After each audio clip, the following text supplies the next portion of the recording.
1, 2, motherfucking 1, 2. Y'all let me know if y'all can hear me. Put a 1 in the chat if y'all can hear me, y'all. Might be a little bit of, might hear some stuff behind you because it is hot. The devil is outside eating Cheetos and blowing his hot ass breath into the vents.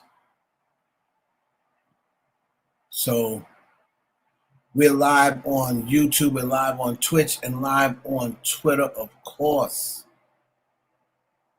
The IE Network, we're live on YouTube. Y'all put a 1 in the chat if y'all can hear me. Because we have to address some narrative. This is Narrative Ending Saturday. This is End Narrative Saturday. And we're going to address all the narratives that's going around and give y'all the truth because, you know, the truth seems to be the least important thing these days. The least important thing.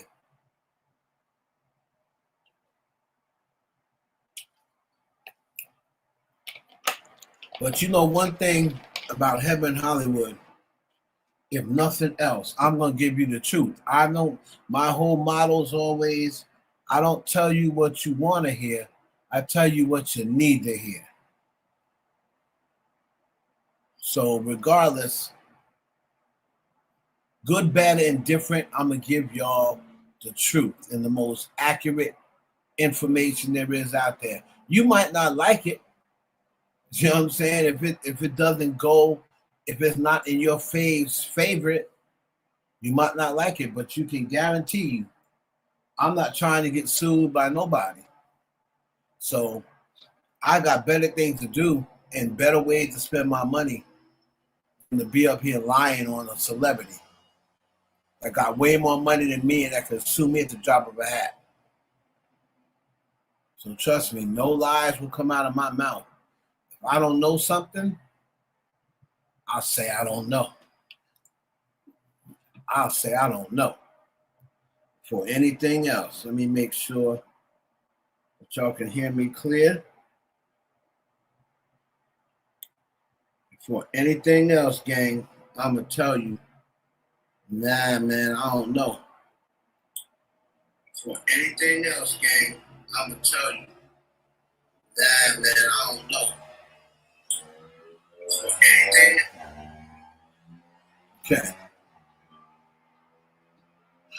So, there's a whole lot going on the internet.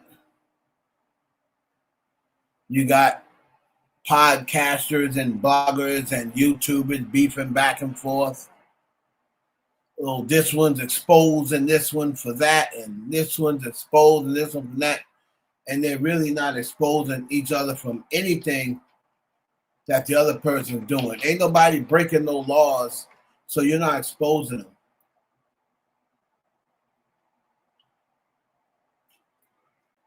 How's that for a take?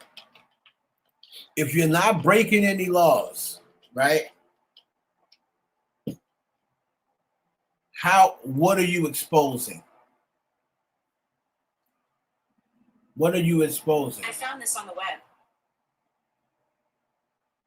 If you are not breaking any laws, please tell me what exactly are you exposing? And I'm talking about DJ Akademiks, Charlemagne the God, and this channel, that some invisible channel that was created outside the United States in China or something like that. And this person acts as DJ Akademiks TV. Somebody that posts the things that act with the, you know, that DJ Akademiks pretty much co-signs.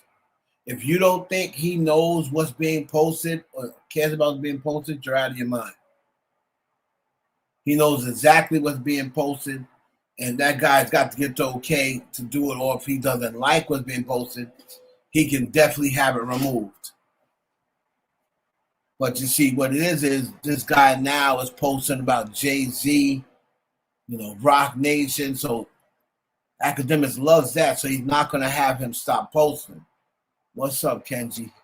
What's up, fine self?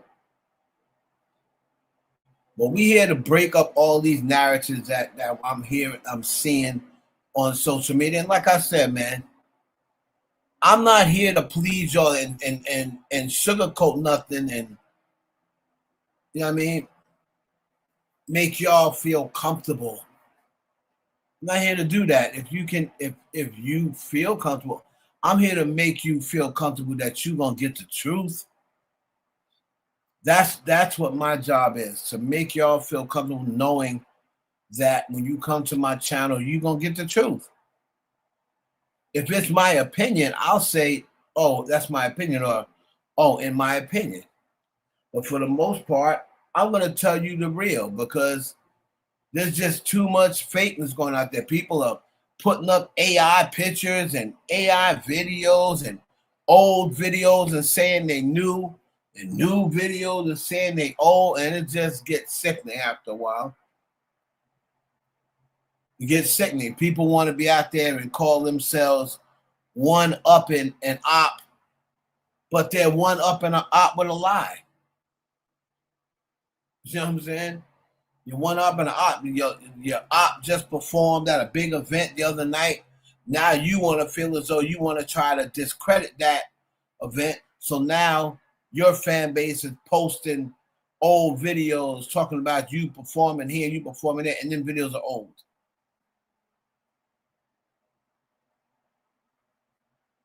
You know what I'm saying? If you're going to expose or take somebody down or whatever the case may be, you got to have some sort of truth.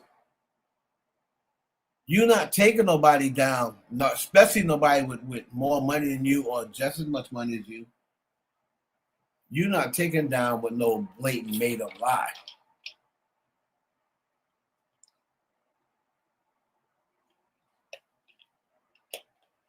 It's not going to happen, Captain. So, DJ Akademiks, let me go to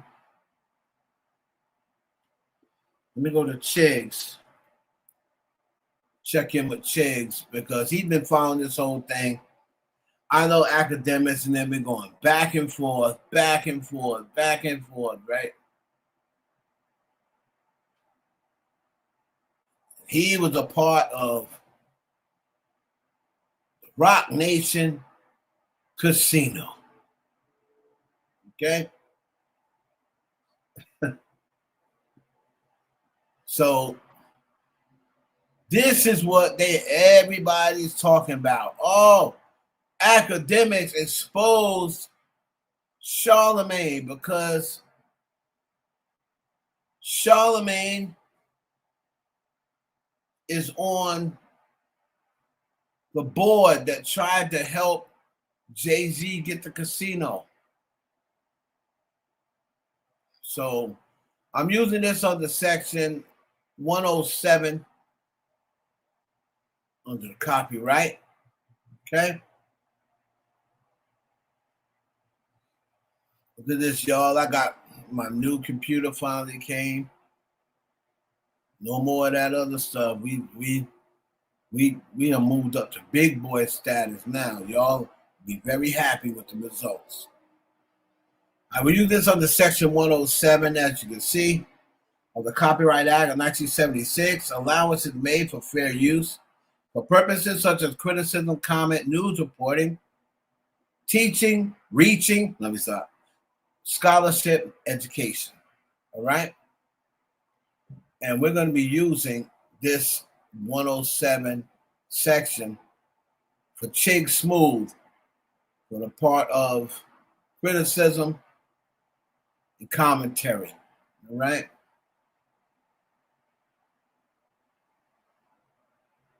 So again, this is Akademiks revealing that Charlemagne, just you, building your app, the Rock Nation on base 44. Describe it. Partnership. And it's real. Oh man, are you not entertained? Listen, man, this right here is one of the most interesting back and forth amongst media personalities that we've seen in a long time. This DJ Akademiks versus Charlemagne beef has now taken a very interesting turn, with DJ Akademiks now accusing Charlemagne of being a rock. And before we go any further, media personalities going back and forth is crazy. I just want y'all to know that. Media personality beef. Nation employee. Now, some of you guys might ask, Chigs, how the fuck did we get here? Now, last week while Akademiks was on vacation, Charlemagne told Akademiks to stop deflecting and actually address everything going on with his mans, George Wynn, aka Grand Wizard. Your mans got served a lawsuit. I want to see you talk about that. I want to see you address the details of it. And also, your mans does not want his name affiliated with any crypto stuff. This has nothing to do with Jay-Z or Rock Nation. Do not use them as a talking point. This is between me and your man's Grand Wizard. Now, Charlemagne is currently on vacation, and he knew he was going. Shout out to Couture Bay. I just want to say welcome back, beautiful. I'm glad you made it home safe. You returned finer than when you left. Y'all make sure if you do not follow her channel, make sure you add the channel now and follow her. All right, Couture Bay and her Bay squad over there, they be doing their thing. All right, so we're gonna finish up with Akademiks, aka the DJ that don't spin, and what he's so-called doing, exposing Charlemagne. And like I said, I'll let this ride out and then I'll give my take on all this foolishness. To cause a little bit of chaos while he was gone. Shit is insane, yo. This shit is insane. But no, putting the button on it by saying, me and I can have the conversation publicly if you want to. Because I want to know. I got questions. Happen right here. I got questions. I want to know about this stuff. I ain't seen none of y'all talking about this shit. I want to know about this. I'm gonna read these two headlines again, and then we can pay some bills and move on. But InverseWire.com says, pay no attention to the Grand Wizard behind the curtain. 5 lawsuits say the bets were rigged, the screams were bought, and even the chat losing its mind was a hire inside the machine that manufactures Drake. Grand Wizard is mentioned in that. George Wynn. Ak, I want to hear you talk about that. This ain't got nothing to do with nobody. This is investigations that people have been doing on you and your team. We should have hit Ak. George. We could have had Ak come right before you leave. I need this. I need the worldwide nigga that off. I need the nigga that to sit with this for 10 days. And with Akademiks' live stream last night, that's exactly what he's done. Now, Akademiks went on to reveal that he's got a mole in Rock Nation. And according to him, that mole called him up and said, Ak, you gotta look at the bigger picture. Why do you think Charlemagne is constantly defending Jay-Z and Rock Nation? The man is involved. So according to Akademiks, him and his guys went to work. He went on the government casino website. It's called nycasinos.ny.gov. And on that website, it gives you all the information and details about who exactly was involved in the casino bid and their exact roles. Now, Jay-Z's bid was under Rock Nation, and they came together with Caesars and also a company called SL Green. SL Green is a real estate investment trust company. So the 3 companies came together and proposed a $4 billion casino hotel in Times Square. Now, on this casino bid application, if you guys go to their promoters, sponsors, and others, it says Sean Carter, Desiree Perez, Jenna Fleshman, Angela Rye, Alicia Keys, Leonard McKelvey, aka Charlemagne. Now everything here is public. But I'm gonna be honest with you, it took for me to realize this is better than me throwing up Charlemagne's Rock Nation badge on the Summer Jam screen. I'm going to just throw up the federal filing. Fuck it. And you're going to see a link. Keep in mind, my friend who's calling me to put me on game, when I tell him where I think this is coming from, yo, Charlotte, my biggest ops, bro, they're Rock Nation. I think it's all Rock Nation, bro. Look what they did. You know what he says? So here's my thing. Your biggest ops, DJ Akademiks. How did billionaire Jay-Z become your biggest ops. The only time I started hearing about you having issues with Jay-Z was the whole thing when you got deposed in the Megan Thee Stallion, Tory Lanez situation. Megan Thee Stallion's lawyers deposed you. You want to make it seem as though Jay-Z deposed you.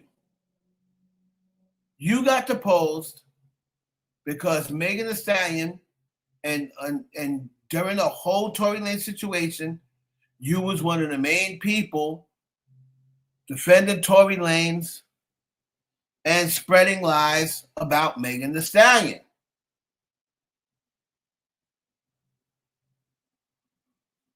This is when you got involved. The reason why you were involved in the lawsuit, Akademiks, is because you came on the screen and said, oh, you knew Tory's gun name wasn't on the gun. That's what started everything. Tory's DNA wasn't on the gun. And you was giving out information before when court hadn't even started yet. You were giving out information about court, and court hadn't even started yet for the public. Then Akademiks, when people was questioning you about where you got this information, what did you say? Oh, hey, Meg, if you want to check with, want to find out who gave me this information, your label, Rock Nation. Put a 1 in the chat if y'all remember him saying that. This man sat up there and said that Megan's label was giving him the information. Rock Nation gave it to me. Then he said a judge. He said, oh, the judge fucks with me. The judge is the fucks with the chat niggas. He said, the judge gave him the information. This is what came out of his mouth.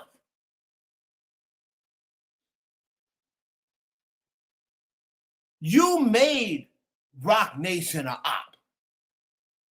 You really think that you're on their board? You're at the top of their list? Bro, you don't even play music. How could you affect Jay-Z's business? You can affect his artists by slandering them and by defaming them. That's the reason why you were deposed. Because they were trying to simply find out whether you was getting information and whether you was paid to defame Megan's name. That is the only reason that Rock Nation had any dealings with you. You want to make it seem to people that, Jay-Z and Rock Nation, you see that they're your biggest ops. What have they done to you? Your ass is still on the air, so obviously they ain't done enough. If Jay-Z, right? If Jay-Z is this big bad bully, big bad Jay-Z Brown, baddest mogul in the whole damn town, badder than old King Kong, meaner than a junkyard dog.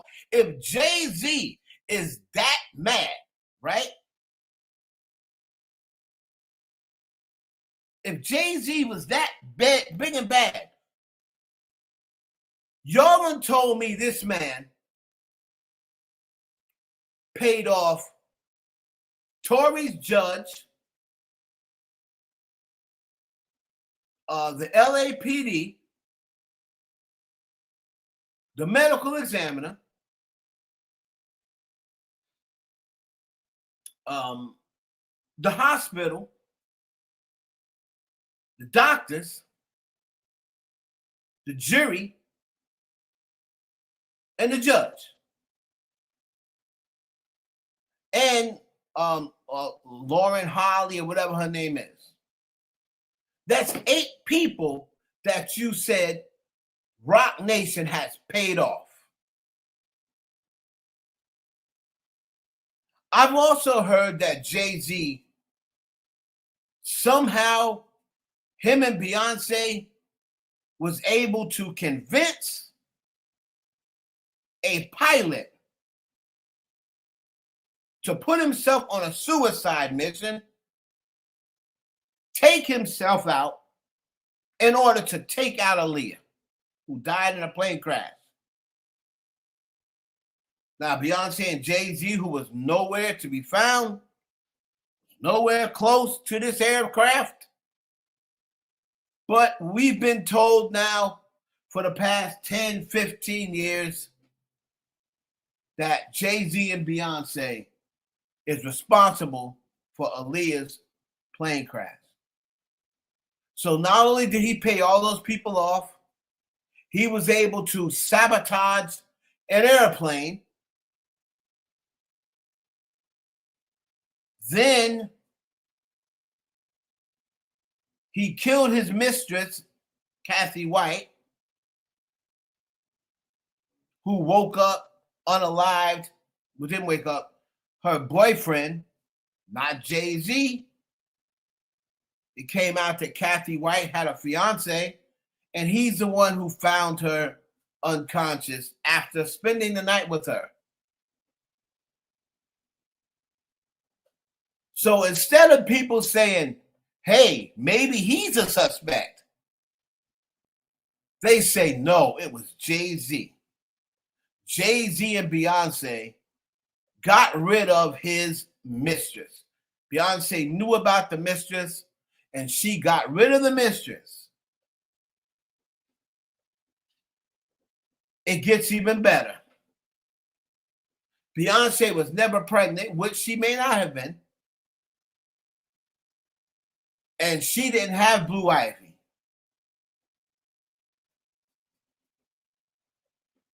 Kathy White had Blue Ivy, and Beyonce killed Kathy White. So now we got Beyonce. So Beyonce is just a serial killer because she killed Aaliyah, and then she killed Kathy White and cut her baby out of her stomach and took her baby, I'm going to assume. Trust me, these people say this with seriousness, okay? So Blue Ivy's really Jay-Z and his mistress baby that Beyonce knew about. So Jay-Z has paid off everybody under the sun, right? Jay-Z's paid off everybody under the sun. He's also killed Aaliyah and Kathy White, his mistress, that nobody seemed to be able to find not one picture of her with Jay-Z. It's never been confirmed that she was even dating Jay-Z or even know Jay-Z. And her only friend in the industry, Claudia Jordan, shout out to Claudia Jordan, has come out numerous times and said her friend was not dating Jay-Z. She did not even know him. So Claudia Jordan has already debunked this whole thing with Kathy White and Jay-Z. All right? Oh, it gets even better. According to Jaguar, right, Jay-Z also killed Big L. So we got Big L. We got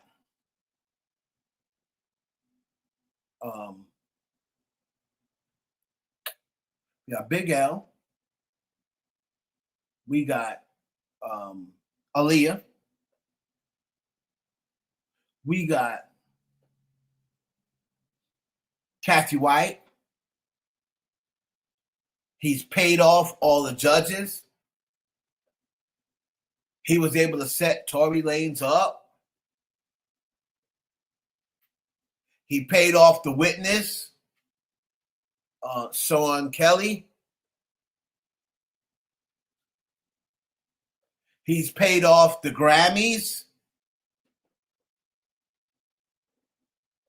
right, for his wife's award.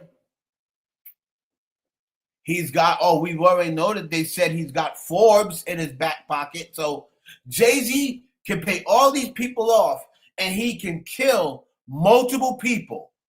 But the only thing he gives to Big Act is a copyright strike. He can kill celebrities with security. He can kill celebrities that would be pretty hard to touch. He can pay off people that would be pretty hard to pay off and be taking a big chance with their life if they was able to get caught. He can do all these things and kill all these people, a serial killer. But the only thing he can do to Akademiks is give him a copyright strike. Because I'm sure he's scared of Big Act. He can do all this to all these other people, but he's scared of Akademiks, I guess.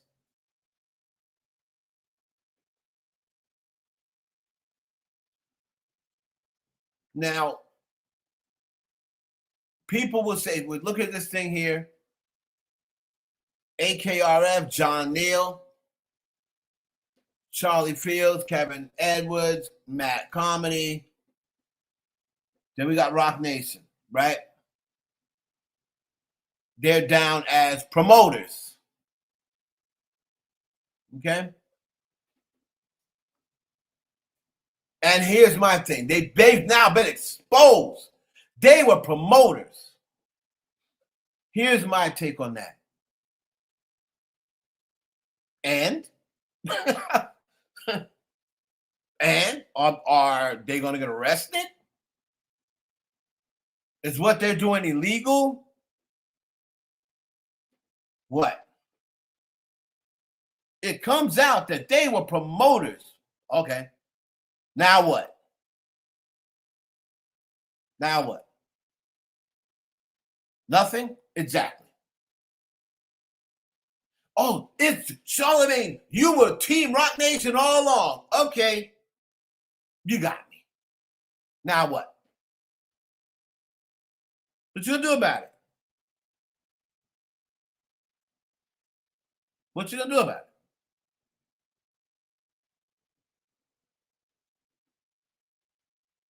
And I'm pretty sure they were down for promotion because they were going to promote and, of course, shine a good light on Jay-Z on his radio station. That's what people that are promote for people that they work with or promote for people they want to see win. That's what they do. It ain't no different from people joining Drake, gambling, and them saying, oh, stake.com. Even though they know they're not winning all that money. So they were down to promote for him. Okay, so what? Is that a crime? No. Okay, that's what I'm saying.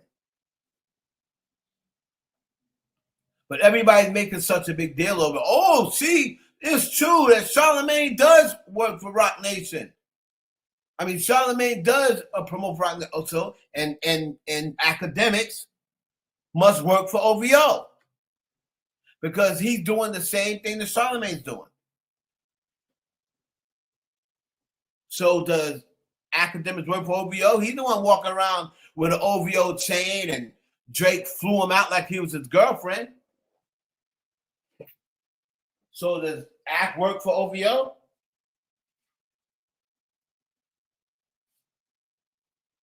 I don't see Charlemagne with a Rock Nation chain. Look at my window. It's hot in here.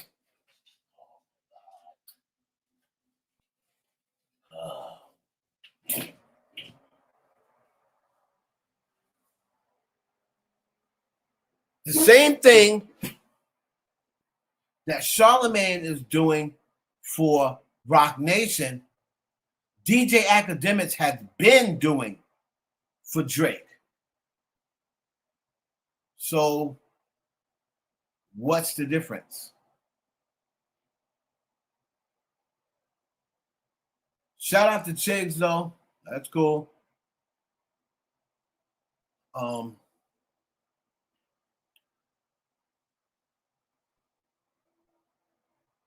Chris Brown.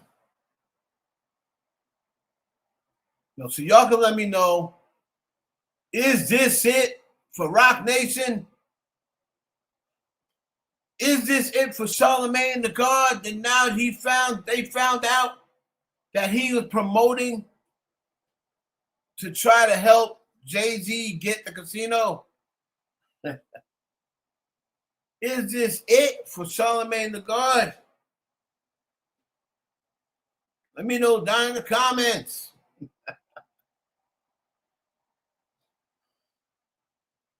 Chris Brown is in trouble. Chris Brown is in trouble, y'all. Hold on. Chris Brown, while he's on this successful tour with Usher,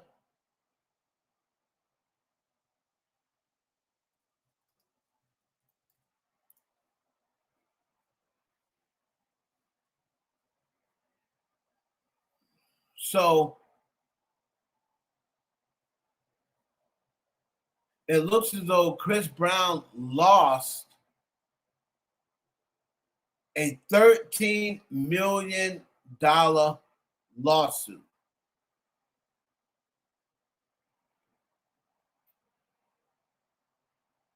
Okay.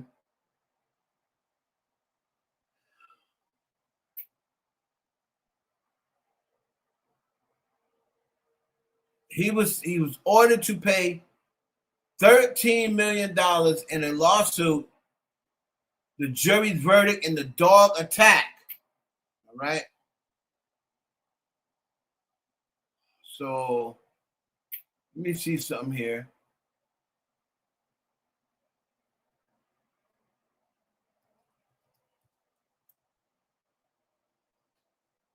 I want to go to Akademiks.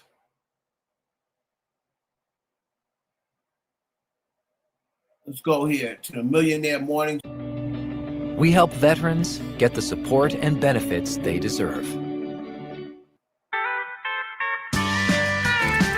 it on the Section 107. Chris Brown is on a... All right. Millionaire Morning Show. This is going to be used under Section 107, copyright disclaimer. We do not look to disclaim, discredit, defame Chris Brown or anyone else. We are using this strictly for criticism. And we're watching this on the Millionaire Morning Show. This looks like Anton Daniels. All right, so we're using this for criticism, critique, and what have you. So let's go. This is the Chris Brown situation. Hook for $13 million over dog's attack of a housekeeper. Goes on to say in June, Brown testified that he witnessed a lot of blood following the incident, but ultimately left the scene. Chris Brown must pay a former housekeeper millions of dollars after she was injured in a dog attack on his property in 2020. As first reported by Billboard, the jury determined that Brown owes $12.9 million to the housekeeper in question, Maria Avila.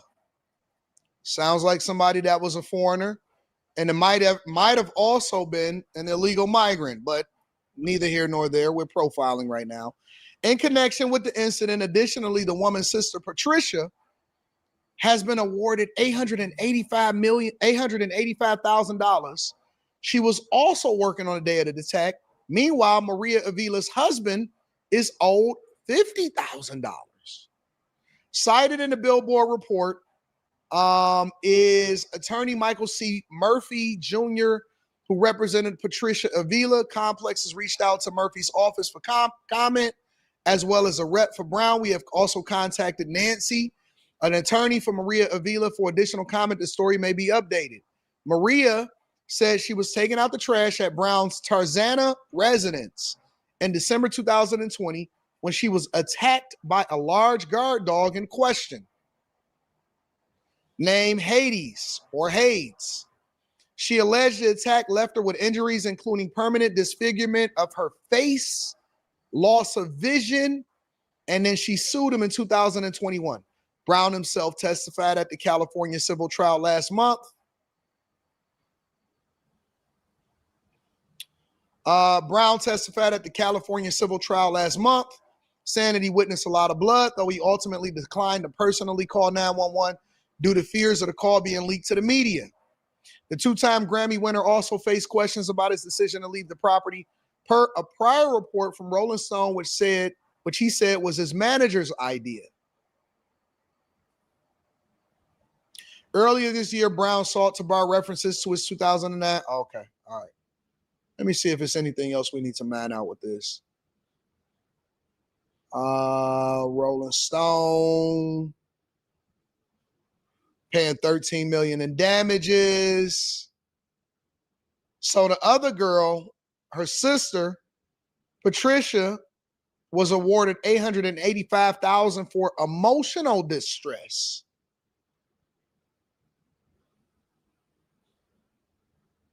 Billboard was the first to report the news. This is the Billboard report.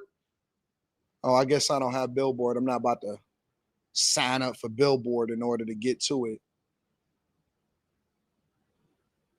After more than 5 years of litigation against Chris Brown, we are thrilled that we are able to get justice for our client, Patricia. We are also so happy for her and her family after everything they went through on that horrible day. It was an honor to represent her.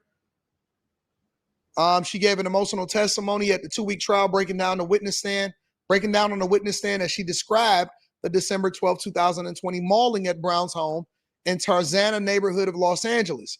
She said the attack left her with severe injuries to her arm, face, extensive scarring, and post-traumatic stress disorder. She said she will never be the same again. She told jurors in a courtroom in California, testifying in Spanish through an interpreter. That means that she don't even speak English. She might not even be an American citizen. Avila described a grueling recovery. She said surgeons harvested skin from her abs to graft onto her mangled arm.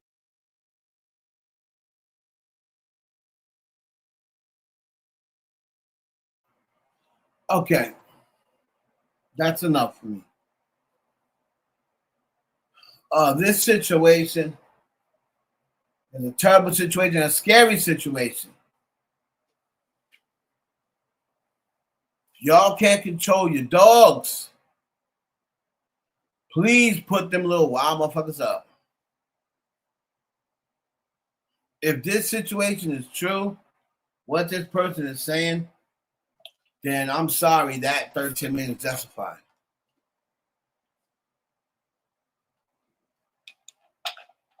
And I'm a Chris Brown fan of Chris Brown. Okay? But I'm going to be totally honest with you. Dog was 200 pounds. I mean, come on, man. That's bigger than the woman.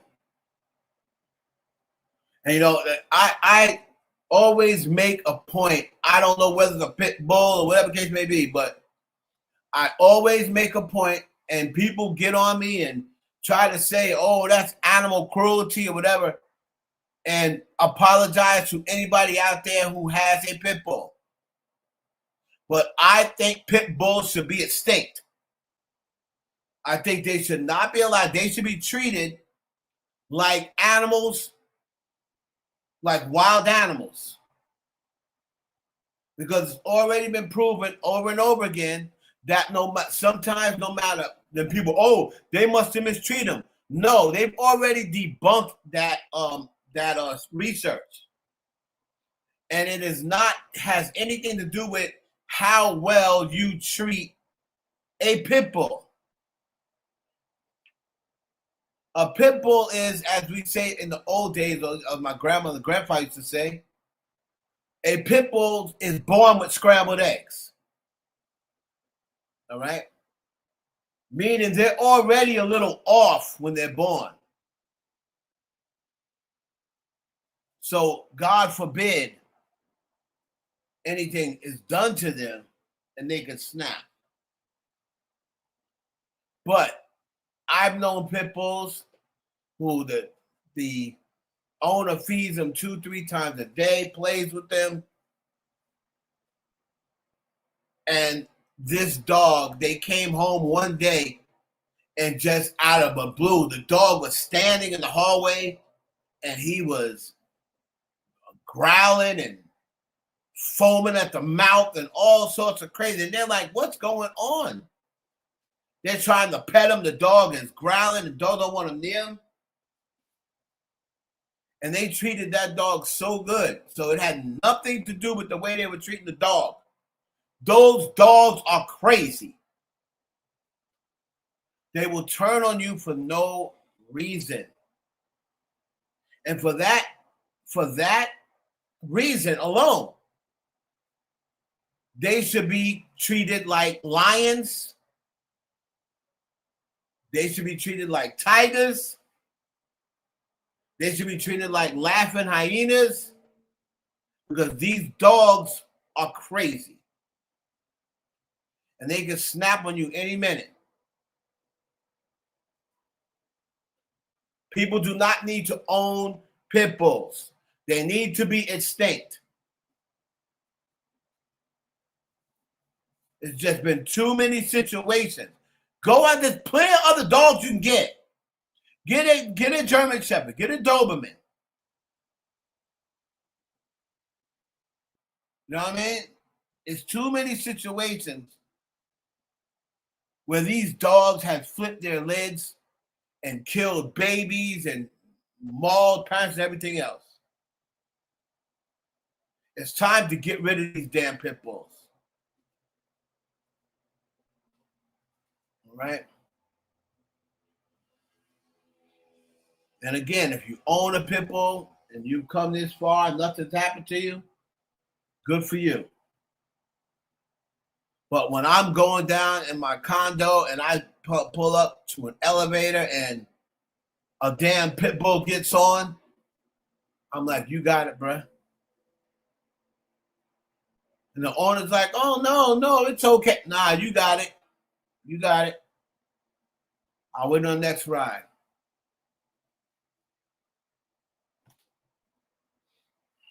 All right, so Chris Brown, yeah, man, I hate for you to see that happen to you in the middle of your tour. Your tour just got started. It's hot. Everything's happening. But come on, man, you got to be a little bit more responsible than that.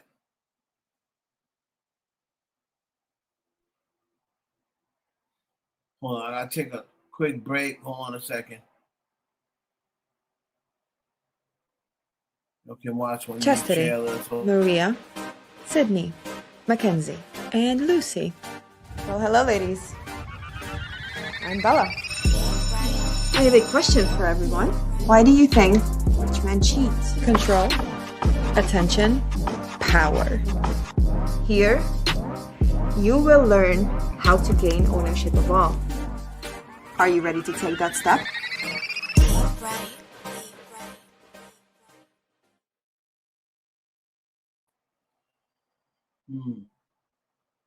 One second. One second,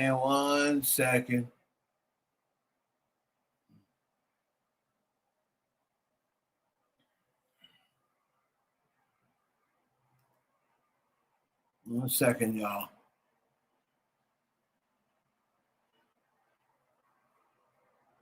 Because we got to get into some other stuff.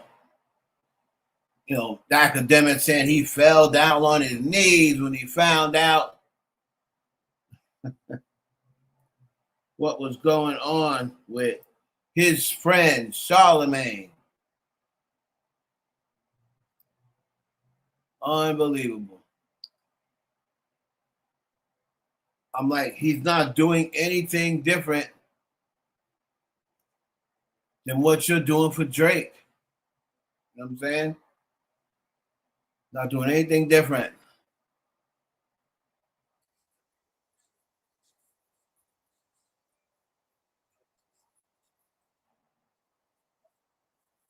Hold on, y'all. I gotta get it something to drink. Hold on.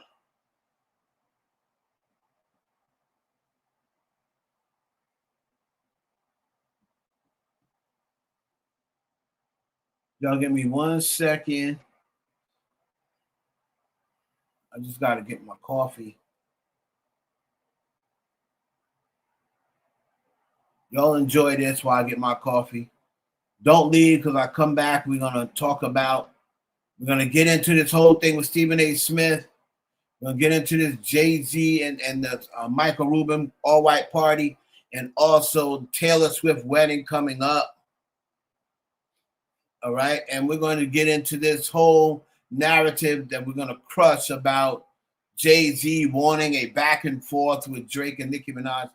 Y'all listen to the real, information when I get back. All right, so just give me a hot second. Let's enjoy this little project of ours. All right, 7 to 7. Just give me a second.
This one's not going to be like the rest.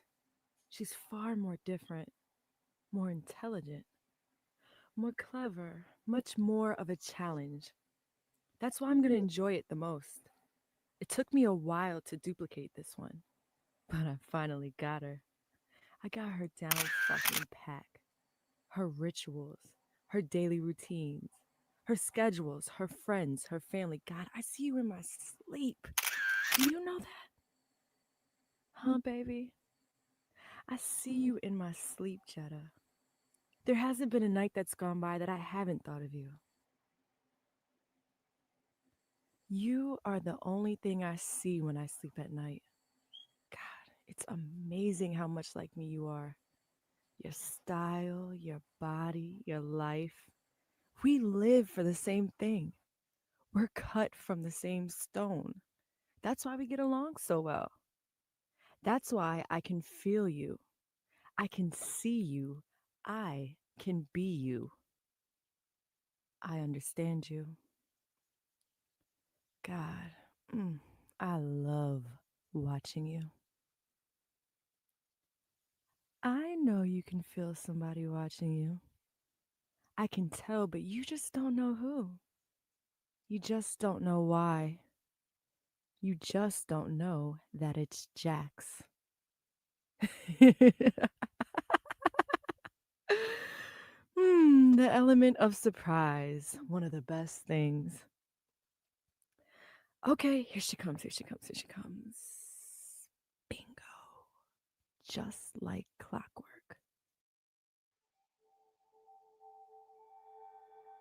Turn on the lights. Put your keys down on your left. Take off your coat.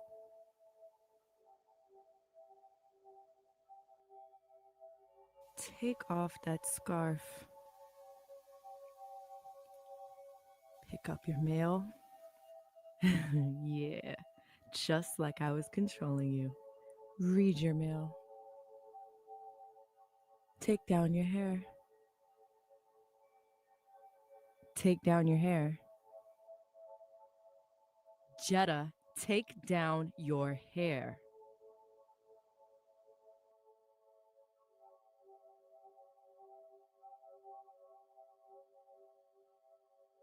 Good girl.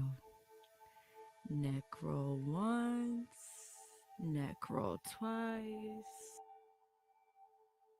Right, left, right, left. Pour a glass of wine.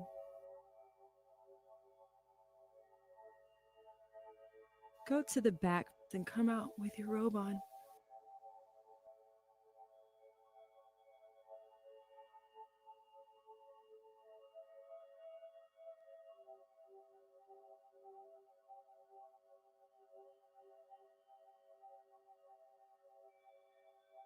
Have a seat. Pick up your wine. Sexy bitch. Such an interesting individual. Not very complex at all once I got to know you. If there are any important messages, make the call now.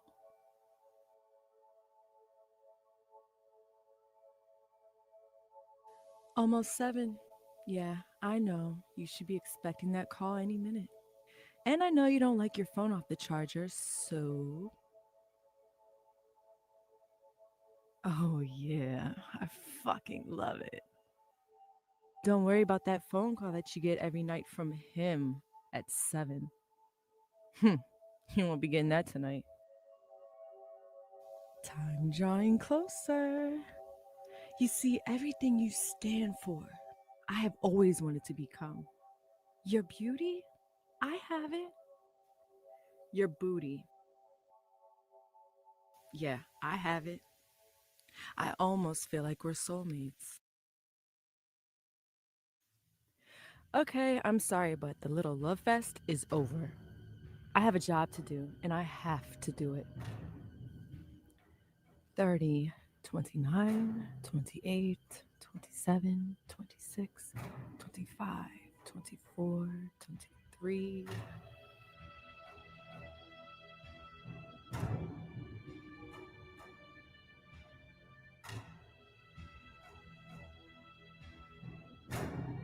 Fifteen, 14, 13, 12, 11, 10, 9, 8, 7, 6, 5, 4, 3, 2, 1. Showtime.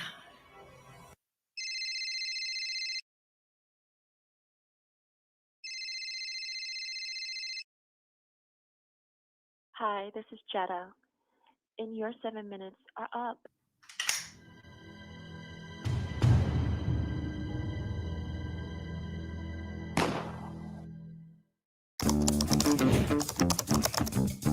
There's a lot of mundane tasks in design work, and leveraging technology such as DriveWorks allows us to automate those mundane tasks. We do a lot.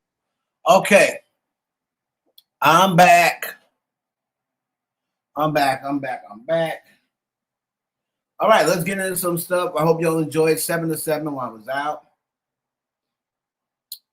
Did y'all enjoy that?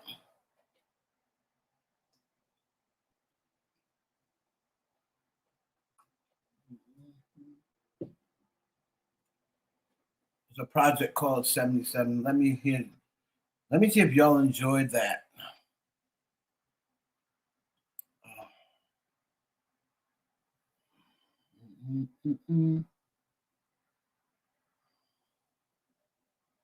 I enjoyed it. Did you guys enjoy 7 to 7 while I was making my coffee so I can stay up with y'all?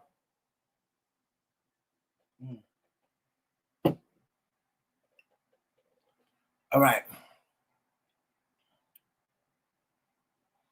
Make sure y'all can hear me. Hold on. Make sure that y'all can hear me. Because nobody's saying anything. Oh, thank you, Couture. Thank you. At least Couture enjoyed it. I don't know about the rest of you candy asses, but at least Couture enjoyed it. And she can obviously hear me. So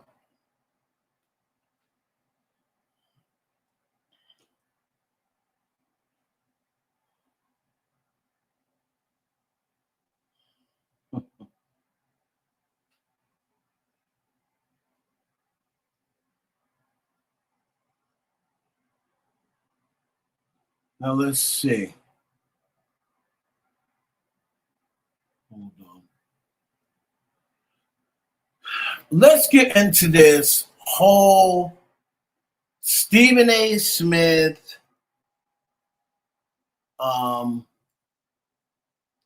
it's kind of like twofold because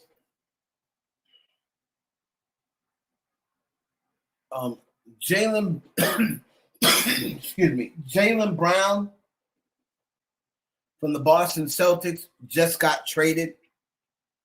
So that's something about Stephen A. Smith. And then we're going to go with this whole Stephen A. Smith thing. The reason why I'm using both stories because they both tie into Stephen A. Smith, and then I'm going to land the plane, right? So, a few months ago, right?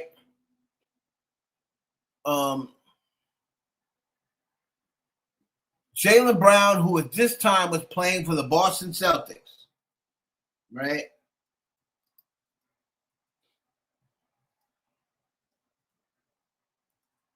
Hold on.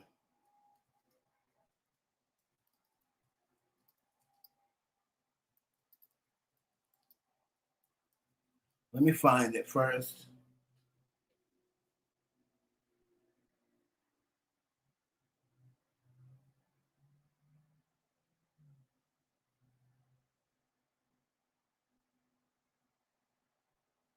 Here we go.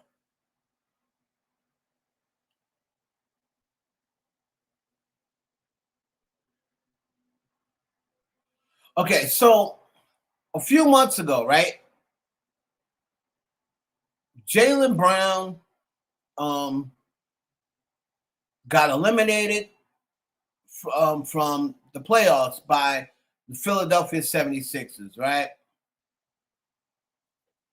And Stephen A. Smith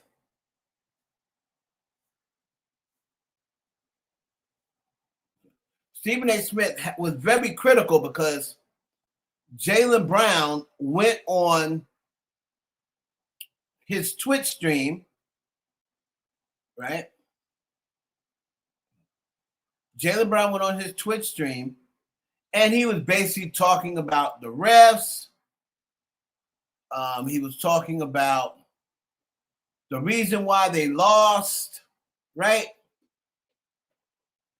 And he was pretty much saying, oh, because of the referees, because of this, because of Joel Embiid flopping, this, that, and the third, right? So Stephen A. Smith, who already Jaylen Brown had an issue with, and a lot of these players has had an issue with Stephen A. Smith, especially since the whole LeBron thing happened. And it's not that they take up for LeBron, because they hate LeBron too. But it was just they were just taking up for LeBron at that moment. But if you notice, that taking up for LeBron didn't last very long because they can't stand LeBron either. Right? So Stephen A. Smith, as we all know, is the highest paid sports talk show host and highest paid sports analyst right now in the game. A black man from Queens, pretty much in a predominantly white man's genre. I mean, sports talk radio has always been predominantly white. Most of journalism and on-air personalities for the majority of the time, unless you talk about an urban radio station, it has been predominantly white, especially ESPN.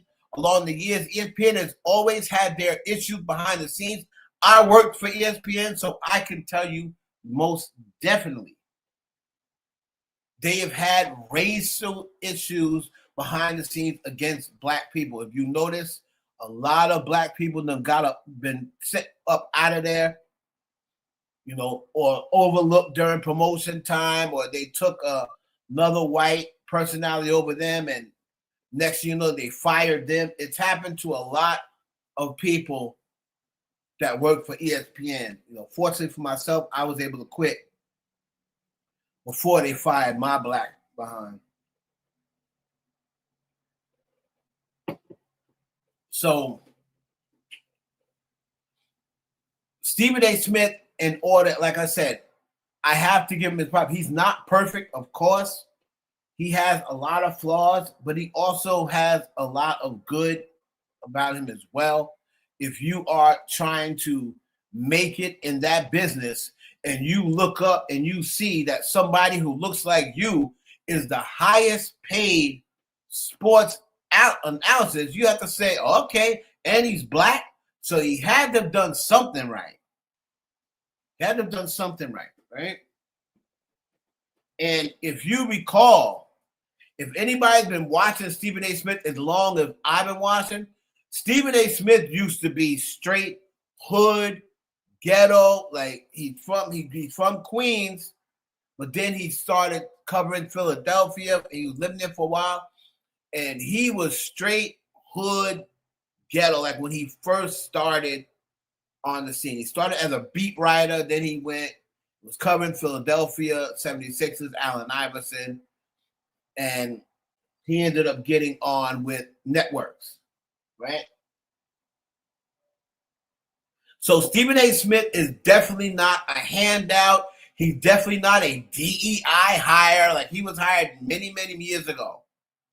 He's not somebody that got something handed to him, right?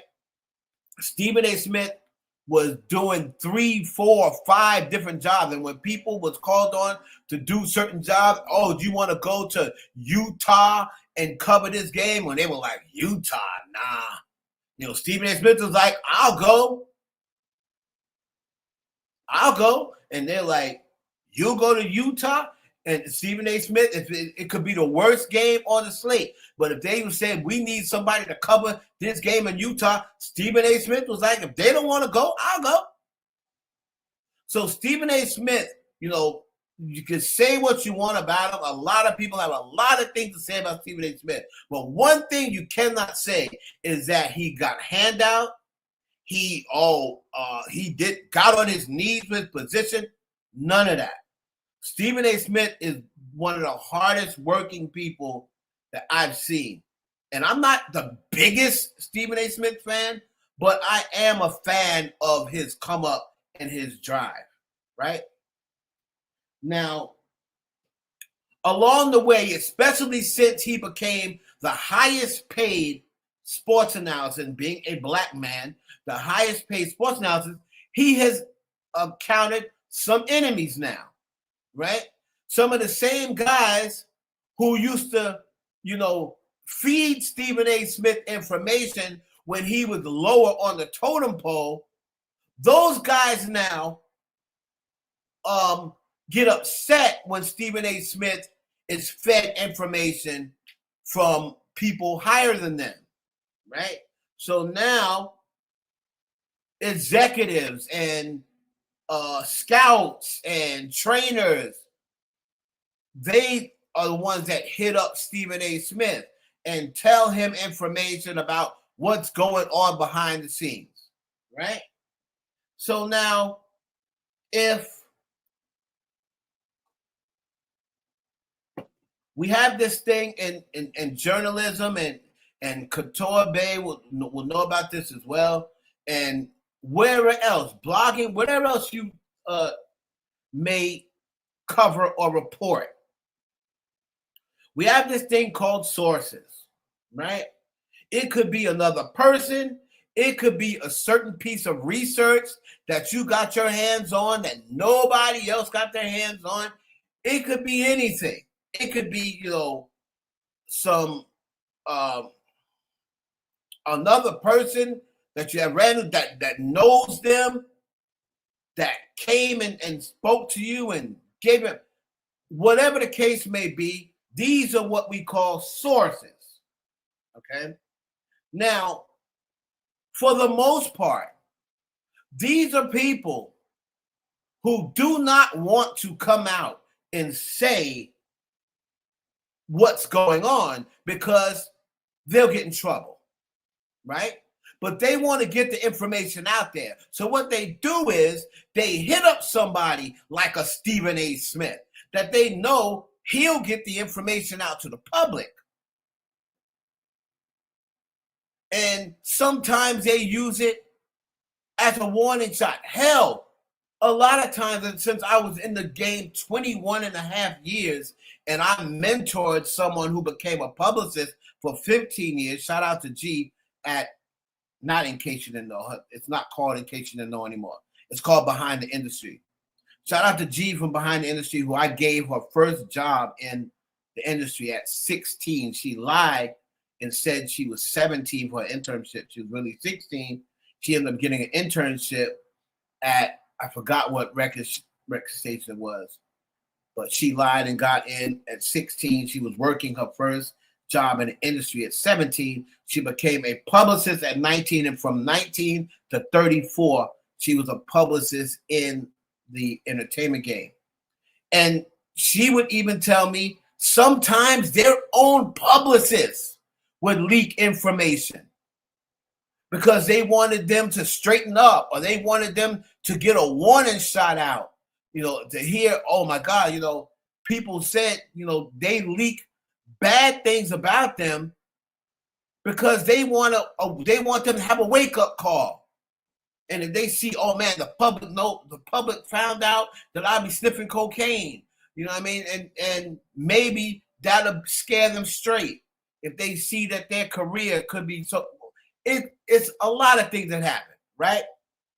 But when the people tell reporters, the number one thing for a reporter, especially what Stephen A. Smith does, the one thing that reigns supreme over everything is exclusives. Exclusives. That reigns supreme. So if I can get some information before the next person who's also trying to get exclusives, that's golden, right? So they'll tell them, I don't want to mention, please don't mention who gave you this information. And you're getting exclusive information from them. Now, if you run out and say who gave you that information, one or two things could happen. One, you could get them fired. Two, they ain't gonna give you no more information. All right? Especially if you got an exclusive that nobody else is talking about. Hell, you gonna be, okay, I'll do whatever you say. I won't tell anybody you gave me this information. Right? So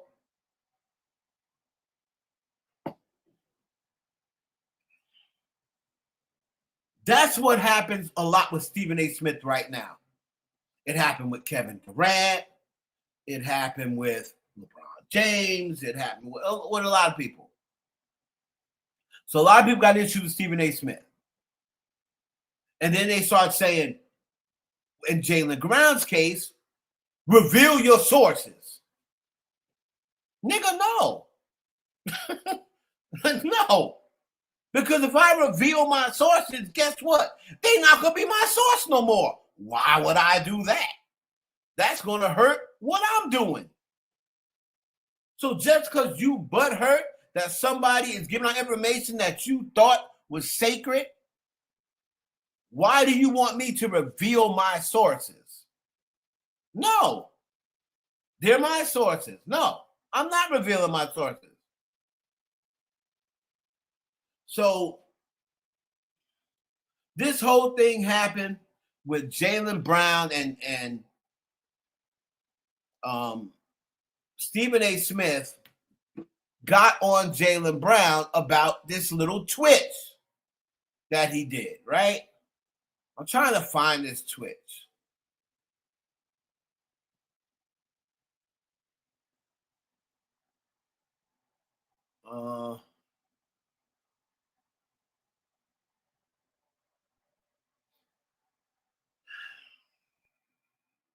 I'm trying to find this twitch.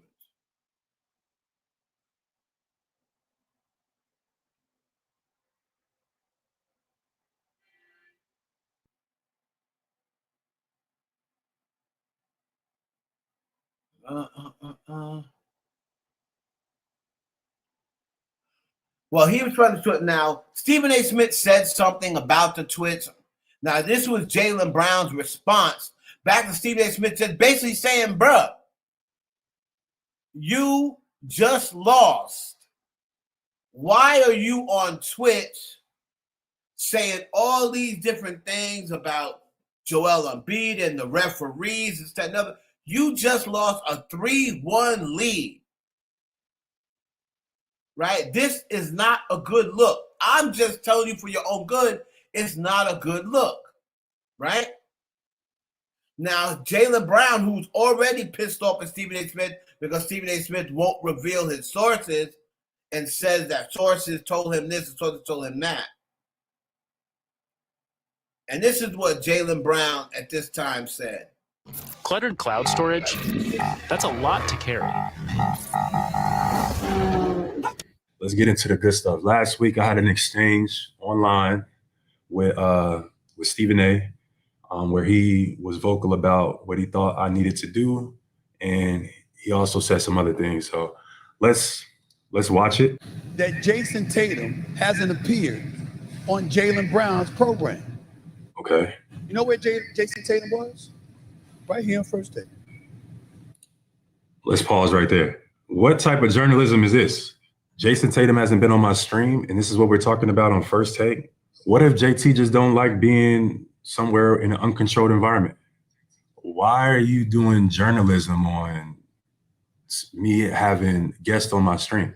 And this is a part of the reason why I started streaming. This is a part of the reason why people use the term clown and it synchronizes with someone like Stephen A. Smith. Because this is what you're using your platform for. What are you talking about? Let's continue. Jason Tatum. So in other words, Jaylen Brown, Jason Tatum showed up on First Take before he showed up on your dance. What does that have to do with anything? What? This is journalism. This is why I started streaming, chat. What does that have to do with basketball? What does that have to do with performance? What does that have to do with? Okay, so now this, I agree with Jaylen Brown on. I mean, it's really, I didn't know this was not what I was looking for. This part is really not your damn business, right? It really don't matter. JT is the one who leaked them. You know what, Couture? You're probably right. You're probably right. You know what I'm saying? You're probably right. Is the one. Remember, he was on First Take. He has a good relationship with Stephen A. You're right. You know what? I never thought about that. See, this is why I fuck with you. This is why you're needed. And you don't even watch sports like that. But you're right. AT is the one who leaked information. That is a good observation. Right? But this part, yes, I agree with Jaylen Brown. Mind your business. Mind your business. Don't worry about whether JT. You know what I'm saying? Mind your business. Let's continue.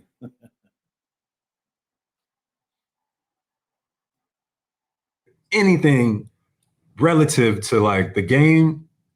You know what I mean? It doesn't. And this is where, you know, why people call him out, because he uses his platform and his nature. And his nature can be, this causes issues. And then this is stuff that just flying over your head. You think nobody notices that hasn't happened? You're saying it's the year that Jason Tatum was down with an Achilles tear is your favorite year? The year that Jason Tatum had to sit out, this closeout game 7 because of the injury he incurred in game 6. That's your favorite year? The year that you lose 3-1. Of all the stars in the history of the Boston Celtics, you the only one because you were driving a bus. Ain't nobody pointing to Jason Tatum. He was sitting. Right. He was sitting. He was in street clothes. You the only one. The only star in the history of the Boston Celtics that ever lost a 3-1 lead and surrendered it, and that's your favorite year. Why? Because you and your teammates developed better chemistry and camaraderie? You understand what I'm saying? Because you overcame adversity? See, this is where I got to pause again. See, this is a narrative that he's creating. This is in journalism. This is him making his own opinion and formalizing it about what I had to say on his platform. And this is why, respectfully, a lot of people say fuck Stephen A, because this is the type of stuff he does and then he doesn't recognize it. But he's creating a narrative saying that the reason why I'm saying that I had my favorite season is because selfishly I had a best performing year. Not the fact that we outproved expectations, not the fact that. Now, again, Stephen A. Smith was just, and I will agree with Jaylen Brown again on this point. He said, why? And then answered his own question. Why is it your favorite year? Because you and your team done the camaraderie? How is it different? I mean, once again, Stephen A. Smith on this one is out of line. In my opinion, he's out of line. However, this isn't the part that I have the issue with Jaylen Brown. You know, I'm still kind of like on Jaylen Brown's side. Okay, I'll definitely do that. This on Jaylen Brown's side. Hold on a second. I'm gonna give you the link so you can just copy it, okay?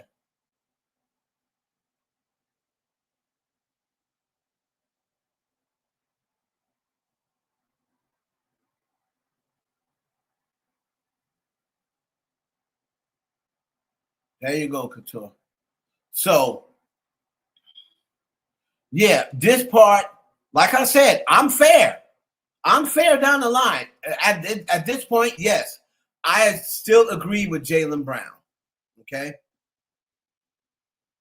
Everybody expected us to be nothing, and we had to fight, and we showed up, and we competed every single day, and we had to fight for every victory. Not the joy of watching our teammates grow, or not the joy of watching guys who are unproven start to solidify themselves as well through leadership, through chemistry.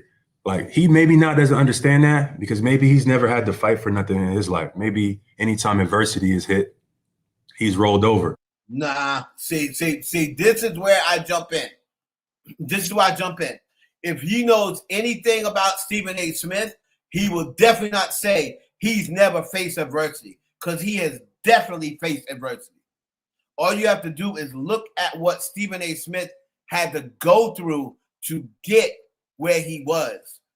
First of all, the odds of someone coming from the place that he came from, the odds of someone having to beat right, travel and work a regular job at the same time, go to school first part-time, beat writing, going to school in North Carolina from New York, right? And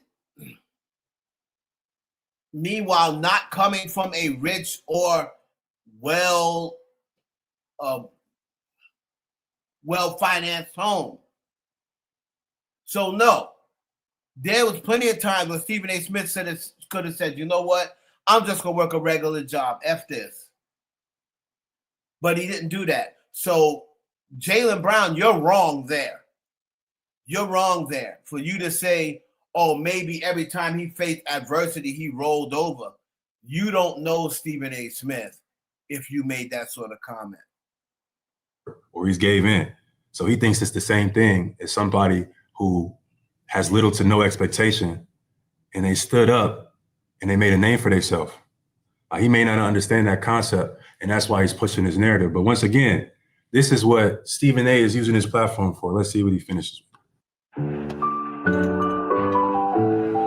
Nescafe. Make your Now,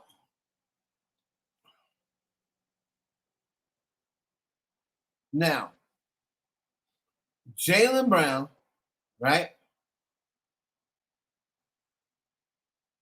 After that twitch, and after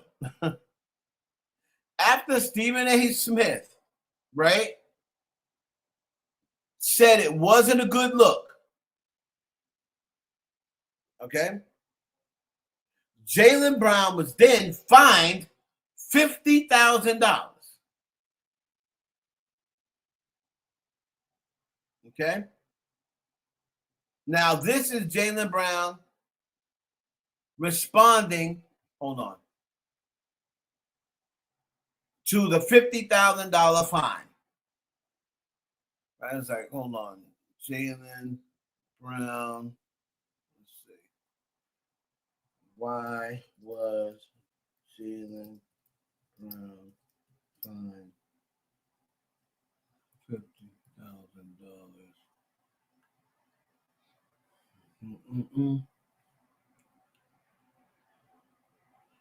NBA fund for publicly criticizing figures during the live stream. So it was during that live stream, right?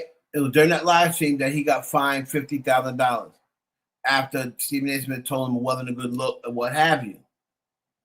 Now, after he said that you should be doing this live stream,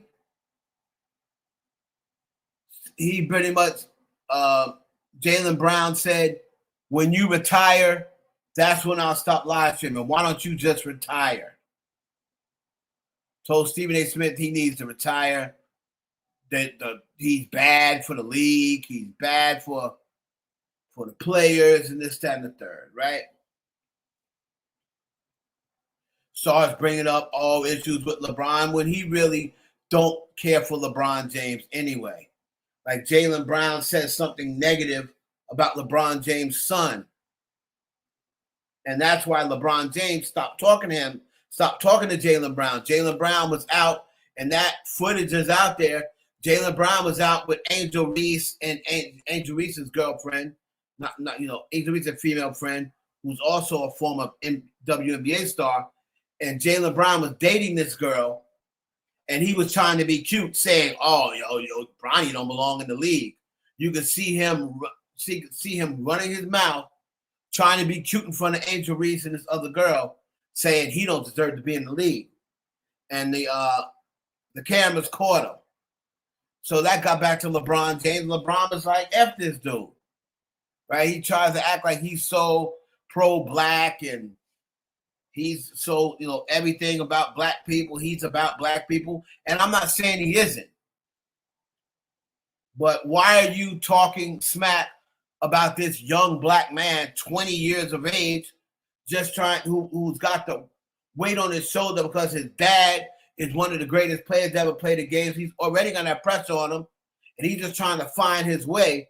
And then here you got Jaylen Brown, one of the 10, 15 best players in the league right now, and you're over there laughing at him, talking about, oh, yeah, he's trash. All right? Mr. Pro-Black.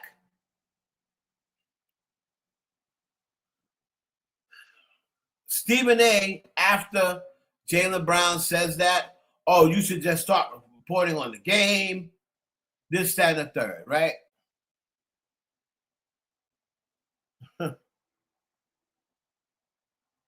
Then Stephen A. Smith absolutely goes off, right? Absolutely goes off.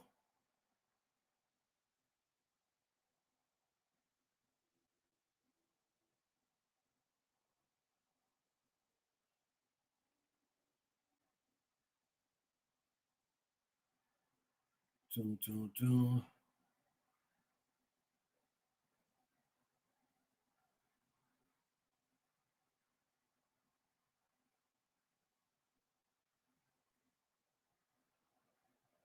now this is Stephen A. Smith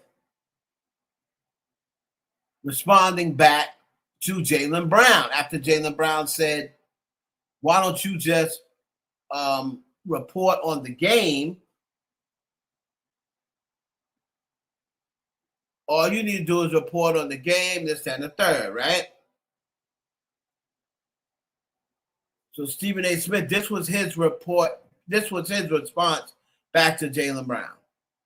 Recently exchanged some words, all stemming from Brown's live stream that he did following that Celtics 3-1 series loss, I should say. They had a 3-1 series lead against Philly. They lost that series. Yesterday, the Celtics star took issue with your comments, Stephen A., questioning why Jason Tatum appeared on First Take before ever appearing on Jaylen's stream. Listen to this. Stephen A., Stephen A., Stephen B., Stephen C. Like, my offer still stands. You want me to be quiet and stop streaming? Well, I want you to be quiet and get off these networks, because you're not using your platform to do real journalism. You're using your platform to use clickbait. First things first. Jaylen Brown, before I even get into it, could you do me a favor, please? Get your ass a studio. You looking like you in some dungeon, some little room or whatever. You making $54 million a year. You're gonna make 57 next year, 61 the year after that, 67 the year after that. You're in the midst of a $304 million contract. Get a studio with a director and a producer. Calling up clips of mine, the computer ain't even working right, can't even get the full sound up in there. Get that together. That's number one. Stop being so damn cheap. You got the money. Pay it, okay, for a better production. Number one. Number two, I'm not going to disrespect Jaylen Brown.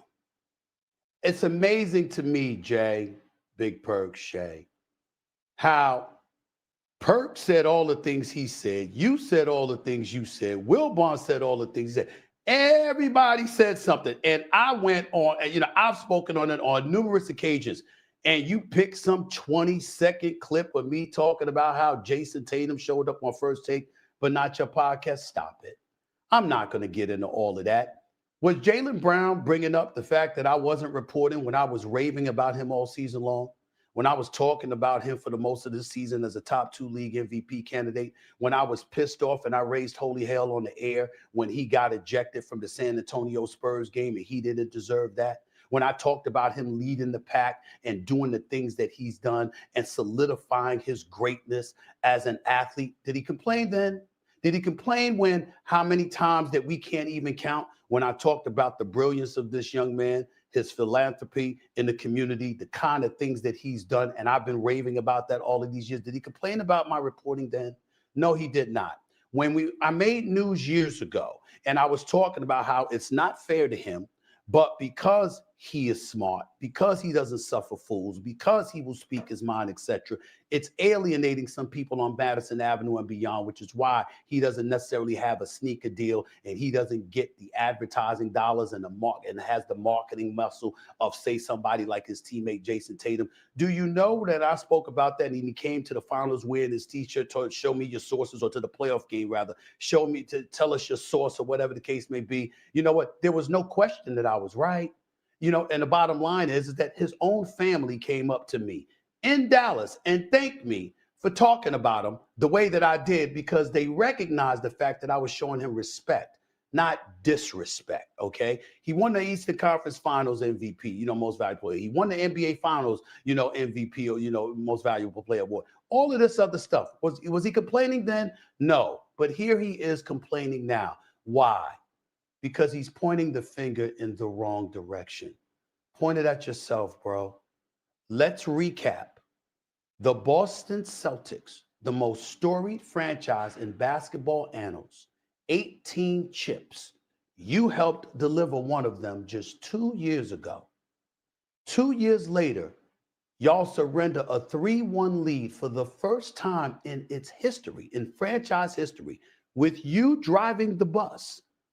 And 24 hours later, 24 hours after you didn't go to the basket in the last 2 minutes, after y'all launched 3-point shots on 6 separate occasions and missed every one of them, 24 hours after that was over, you went on camera as a representative for the Boston Celtics and called it your favorite season. A season where Jason Tatum was on the bench for over 60 games. A season that ended with you losing a 3-1 lead. A season that ended with you getting bounced in the first round. You went on and said that was your favorite season. How do we know this is a problem? Go back and look at the headlines all over Boston. Look at what they were talking about. Look at what they were writing about. They were saying, what's up with him? What's going on? Because they didn't feel that way. And since you represent the franchise, I was simply providing a head up that it wasn't wise from somebody who is considered relatively wise to say that 24 hours after being sent home, after surrendering a 3-1 lead in the postseason for the first time in franchise history. That's what I said. I'm not going to get personal. I respect Jaylen Brown too much. I respect him. I respect his family. I respect his crew. I'm not going to disrespect him. I'm not going to go back and forth with it. I'll elaborate more extensively with my own video and show you how it's done in case your team needs help. Show you how you're supposed to show a video and make sure that we understand that this is how it's supposed to be done. And in terms of me, you know what? You'll be quiet. I get that. I was simply making a point. You just lost. Nobody needs to hear from you now that this was your favorite season. But in the end, Jaylen Brown, be careful what you wish for. You really want me to start reporting on that level? You understand? Locker room? How the organization might think about you? How the city may feel about you? How Jason Tatum may or may not have feel about you? Sneaker deals, endorsement deals, the list goes on and on. The season is over, bro. You on Twitch trying to do what I do and talking about me needing to step away. It makes no sense. I'm not being disrespectful. I'm simply making the point that it is not wise after 24 hours of having your season over in the first round for you to be coming out talking about that's your favorite season. It ain't the smartest thing in the world to do. Now, me, I was one of the people. Who agreed with Stephen A. Smith. I just didn't think that Jaylen Brown, after you blow that 3-1 lead, bruh, you need to hold some accountability. It don't matter really how bad the refs. So the refs were that bad for all of you that being down blowing a 3-1 lead. You had a 3-1 lead. The referee was that bad that you lost 3 more games. You got to hold some sort of accountability. And, I agree with him there. I don't think, Jaylen Brown said stop tweeting or stop doing this. No, I get it.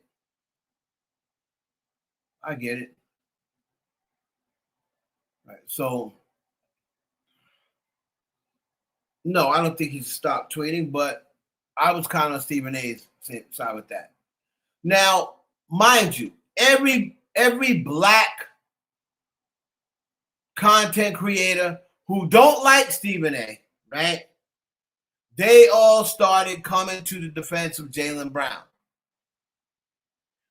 People, especially people like Kwame Brown, who was the one who who's created the whole Stephen A narrative about Stephen A is a raccoon. Stephen A is always criticizing black men. Stephen A never got nothing to say about white men, but all he had is smoke for the black community, right? And that was his whole thing. Now, as we all know, LeBron James got traded. Well, not traded. He's not re-signing assets to get LeBron James. Los Angeles Lakers. Okay. And the Lakers, which is my team, in my opinion, offered LeBron James a contract that they knew he would never sign. So, in essence, they can say, oh, no, we offered him. We wanted him back. But you knew he wasn't going to take that. So that's kind of like you really didn't want him back, right?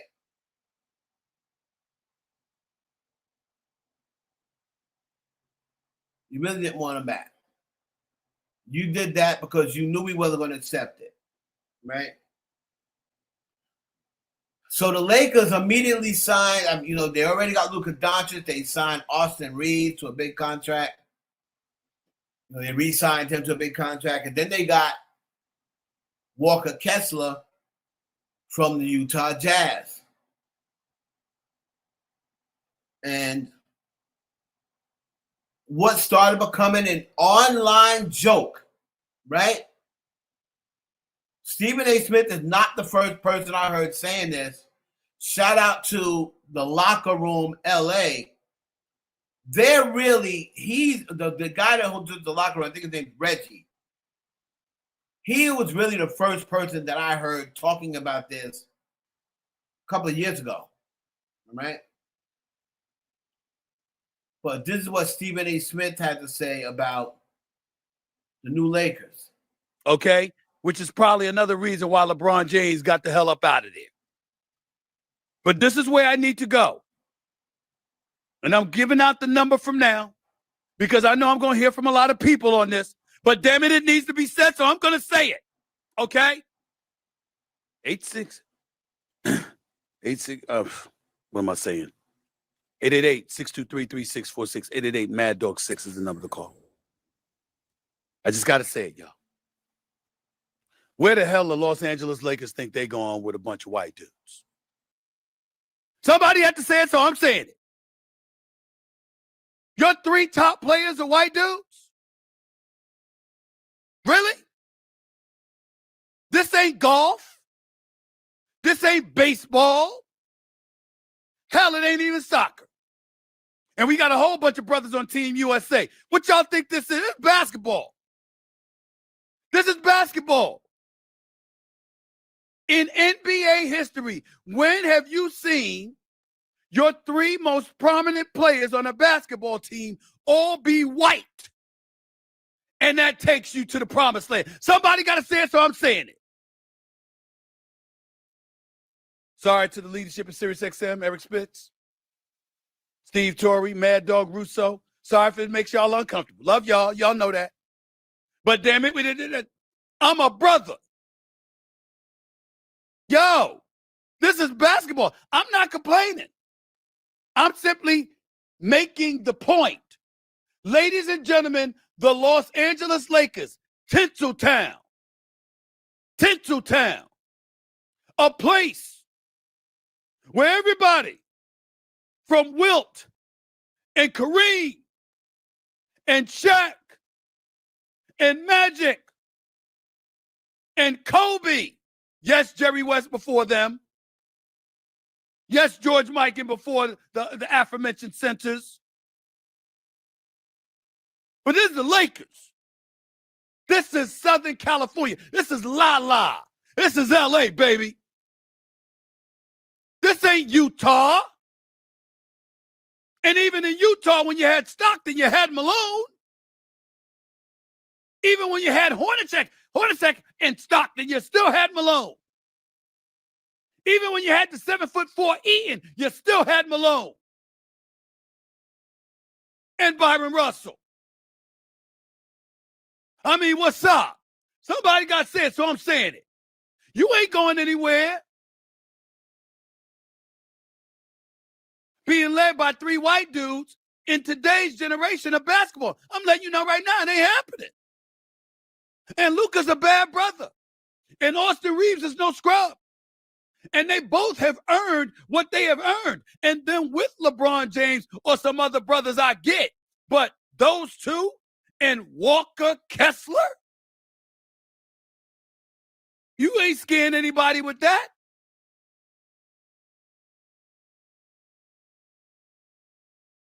So Stephen A. Smith basically said, right? Stephen A. Smith basically said, you got a bunch of white dudes now on your team. And you're not scaring anybody with Walker Kessler, Luka Doncic, and Austin Reeves. And now everybody has gone berserk once again on Stephen A. Smith. They're saying how it was a racist comment, how Stephen A. Smith exposed himself as a racist. How are you going to say this is not golf, this is so-and-so, this is basketball? And how you going to say 3 white dudes can't play, which he never said.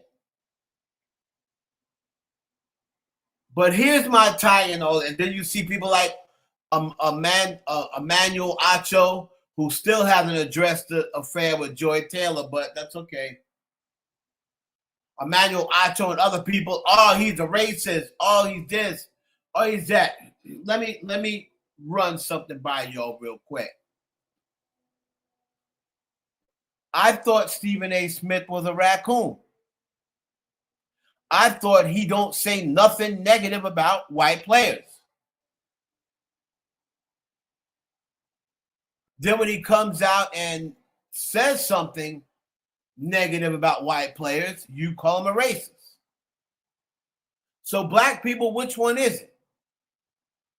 Is he a raccoon or is he a racist?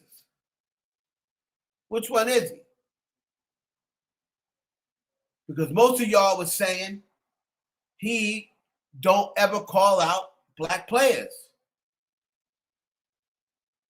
He never calls out black players. All he does is coon for the white players. Right? Let me see something. Let me see something.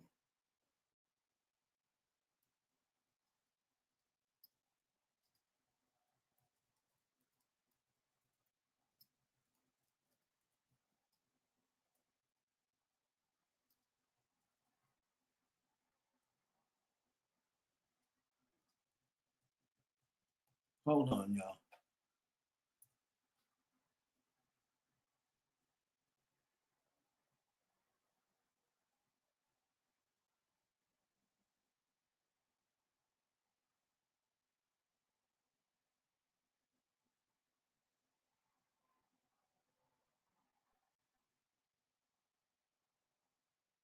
Hold on.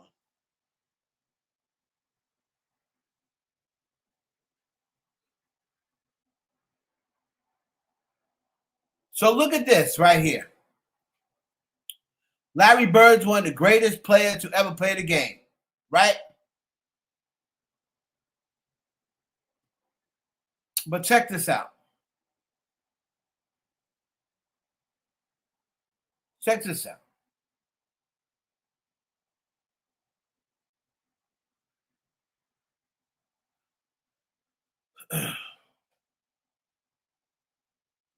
Hold on.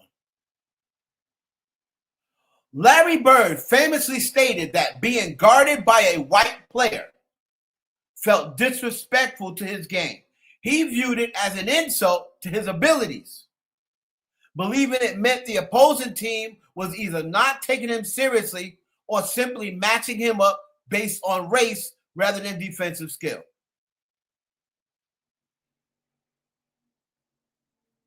He also said that he used to go down to the projects to play because the projects had all the black players and he wanted to play against the best. So that's why he wanted to play against the black players, because the league best players were black. So is Larry Bird a racist towards his own people? Or is it because he's white, he can say that? It's kind of like, you know, when you're black, you can say the N-word and that don't make you a racist, but if you're white, you can't say it. So Larry Bird is basically saying a white guy can't guard me because they don't have the ability to guard me. He's also saying when I went to play ball in the park, I didn't go to the white. I wanted to go down the projects and play against all the black kids because the league's best players were black. Why isn't anybody upset at Larry Bird? Everybody, when they heard those comments, just laughed. Oh, Bird is so crazy. Why did nobody get mad at Larry Bird when he basically said white boys can't ball? The best ballers are black.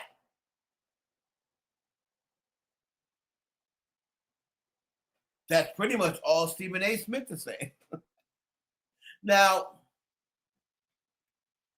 he basically said, he never said that white guys can't play. He never said that. He said never in the history of the NBA was your team led by white guys. And they took you to the promised land. Now, being a basketball aficionado, I know off rip 3 different times a team that had 2 to 3 white boys as the leading scorers. It was the Denver Nuggets team with Dan Issel and Kiki Vandeweghe. It was the Dallas Mavericks team with Steve Nash and Dirk Nowitzki. And then this very same Luka Doncic a few years ago with Kristaps Porzingis. Now, what do all 3 of those teams have in common other than their 2 and sometimes 3 best players were white? What did they have in common with those best players, those teams' best players being white? Anybody? I'll let you know what else they had in common other than their best 2 or 3 players being white boys.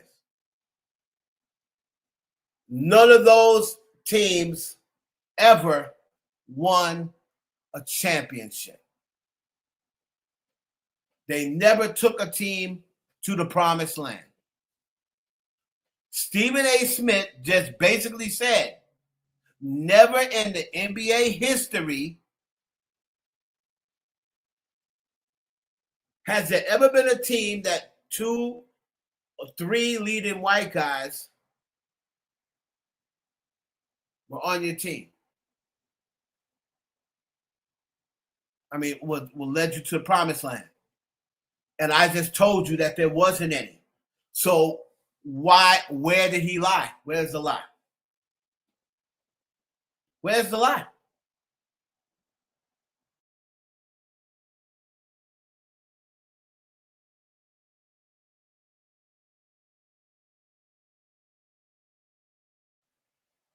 Don't get mad at Stephen A. Smith. He was just stating history. If you want to shut him up, prove him wrong.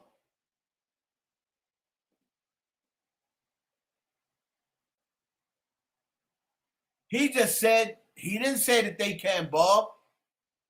He just said in NBA history. And he was right.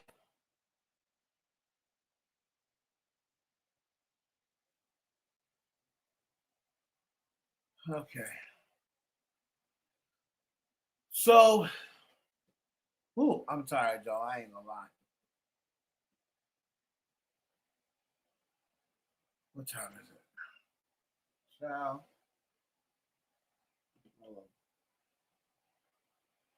on. 2 o'clock.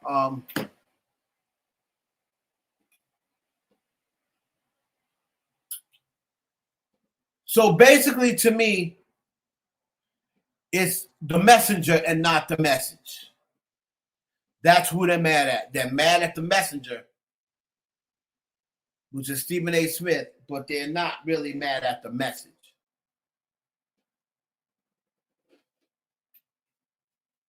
If this had been anybody else that said it, everybody would have laughed it off as a joke.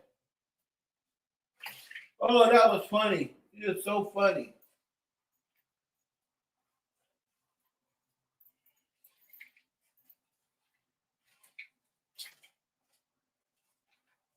Let's see.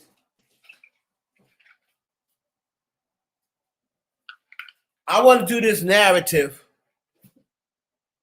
Let me clear this narrative, right? And I've seen this a lot. Let me go on my Twitter. Okay.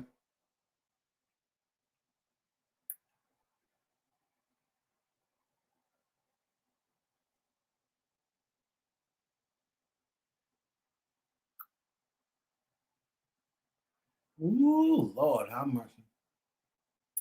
Sierra, that baby weight is looking good on Sierra.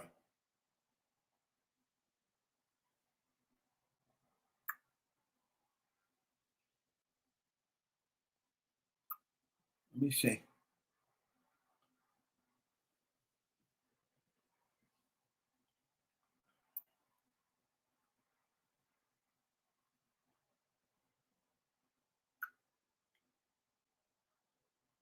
Let's see if I can find it.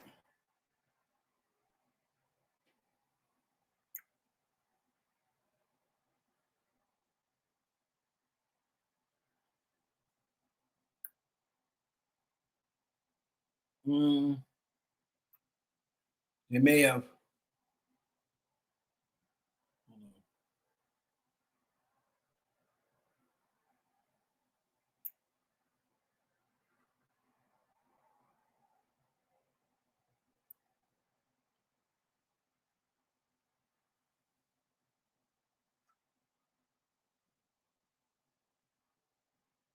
Okay.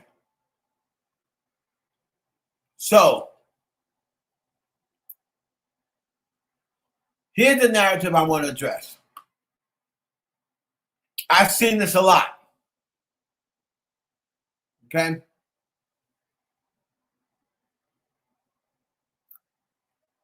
I've seen this a lot.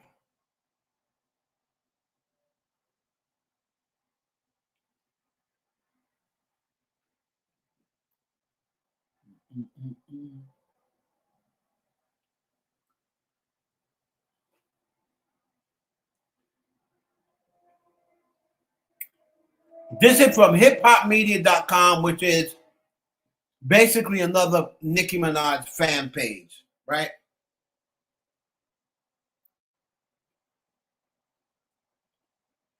And this is what they say. They gassing Jay-Z into dropping an album. But Jay-Z's not in a good graces with people in the culture right now. See, Jay-Z was trying to get a back and forth with Drake and Nicki Minaj to get some buzz. But they ignored him. So now we got to go back to the drawing board. If y'all wouldn't take Drake's kindness for weakness, he would probably entertain Jay-Z. But Drake, he's tired of carrying hip-hop on his back.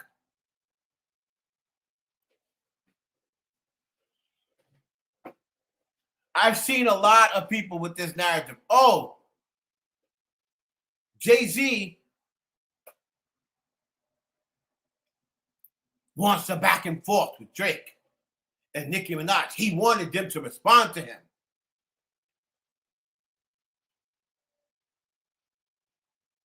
He wants a back and forth, and now that they didn't respond. Now he's panicking.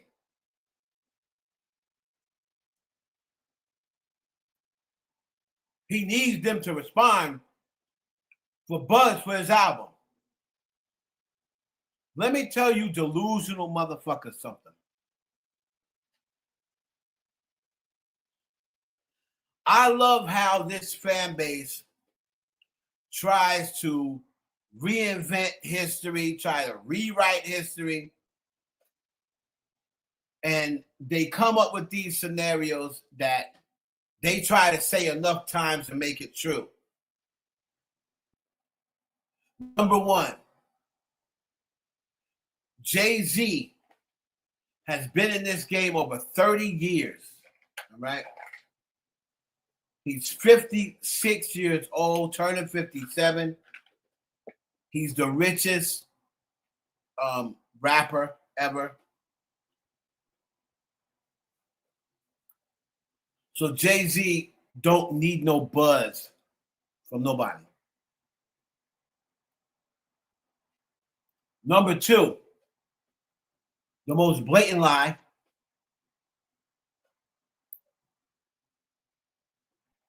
Oh, he wanted a response. He wanted a back and forth.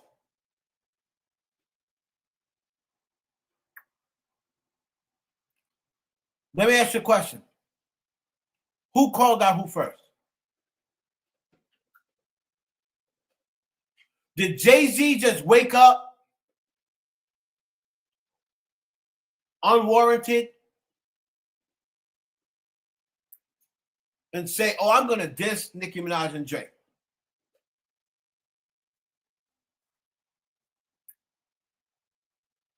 Nicki Minaj was talking about Jay-Z for 2 straight years. 48 months. 24 months. We're talking about Jay-Z for 24 straight months. Insults, AI photos, conspiracy theories, allegations, and lies.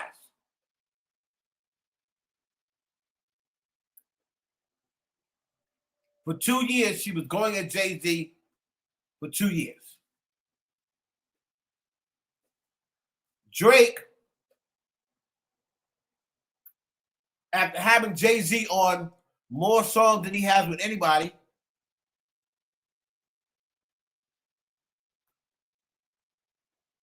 right?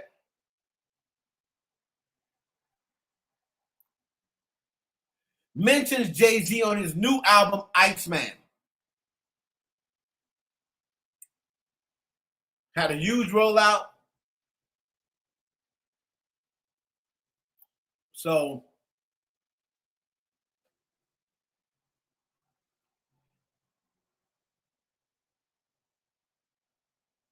he used Jay-Z's name on Iceman.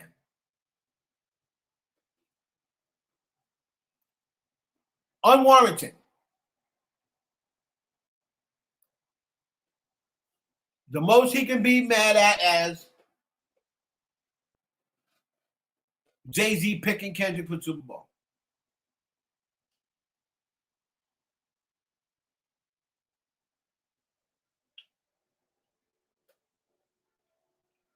So they came at Jay-Z. So it is not Jay-Z looking for a back and forth. Jay-Z was simply responding.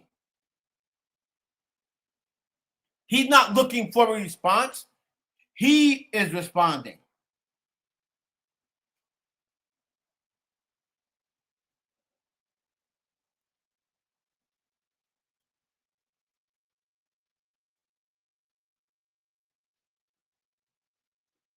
They always try to rewrite history and try to make it seem as though Jay-Z, Jay wants, he wants a back and forth with them so they can save his album. Man, stop with the lies. Stop with the lies. Jay-Z was responding back to them. 2 nut jobs. Drake and Nicki Minaj.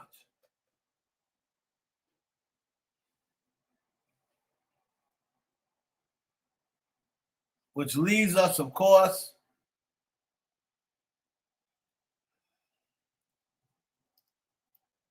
last night was a movie.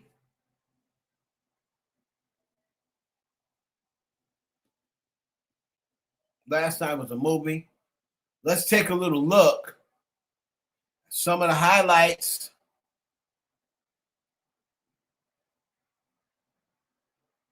from the Michael Rubin all-white party. I mean, everybody, a who's who was there. I'll probably cut that out and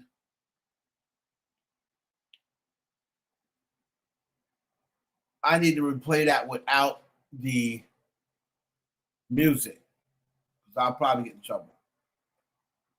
As a matter of fact, they'll definitely block that out. But you can see some of the highlights from the black one. And look at the people who was there. Cardi B was there looking amazing.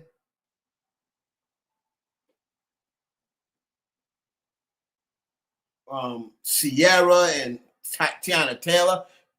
Interesting. Klay Thompson was there this year. Megan Thee Stallion was not. Megan Thee Stallion is usually there. She's usually there. She wasn't there this year, but Klay Thompson was back up there again. Interesting.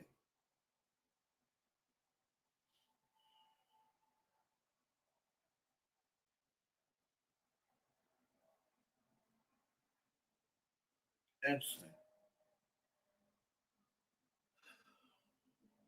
Lil Wayne actually popped up at the Michael Rubin and he performed. I can't make too many people too happy.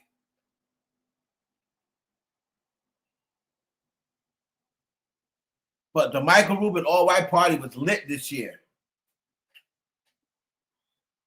A-listers everywhere. Women were looking amazing.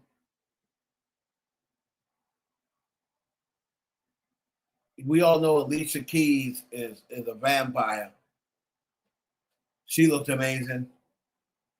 We're going to get into the stories of the party tomorrow because I'm tired right now. But we'll get to the story tomorrow. If you would like to support my channel, please, as you all know, I'm no longer monetized on YouTube. YouTube demonetized my channel. So please either join the Patreon, which is patreon.com/IE Network, or you can send a Cash App, which is $Heaven Hollywood. All right. We ask you for your support, heavy. And we're going to catch you on the next one, man. I'm a little tired, but we'll go over the other stuff and the tea behind videos tomorrow. All right? So Heaven Hollywood will catch you on the next one. It's been another installment of the Heaven Hollywood Experience. Take care.